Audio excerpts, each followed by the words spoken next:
Lizzie and welcome to my garden here at the Rose Press.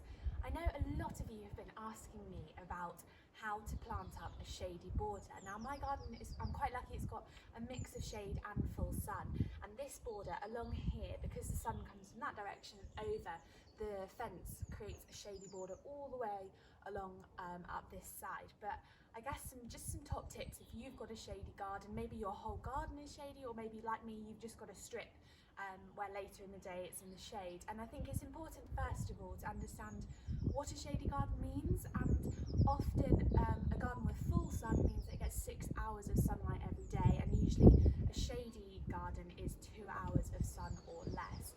And it's really important as well to know that just because you have a shady garden or a shady border, it doesn't mean it can't look beautiful. There are so many things that you can plant.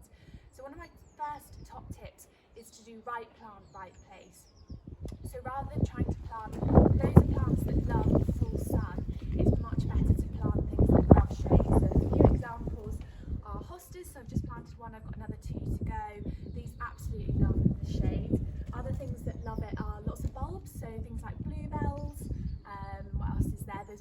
I've got some bluebells growing here. Primroses are also brilliant and add a gorgeous colour to your borders. So I have got some things in here like the tulips, which would have been a little bit better in full sun, but making sure that you choose plants and putting the right plants in the right place that will really thrive is really, really important.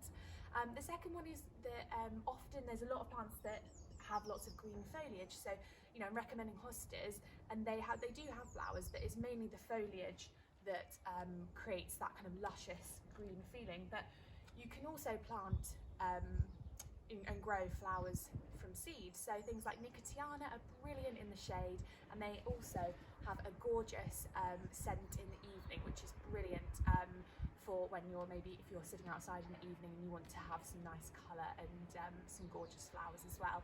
I've got a few things like hydrangeas, and my next job for this shady border is to plant it up with some shade loving climbers, which I know I will get onto a nice climbing hydrangea maybe halfway up as well.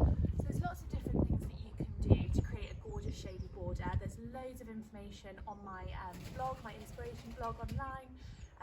And I will also do a video on what are the top plants. I've mentioned a few, but I'll go into much more detail in the next few videos. Thank you so much for watching, and if you've got any more questions on shade and how to plant up a gorgeous shady border, then just let me know.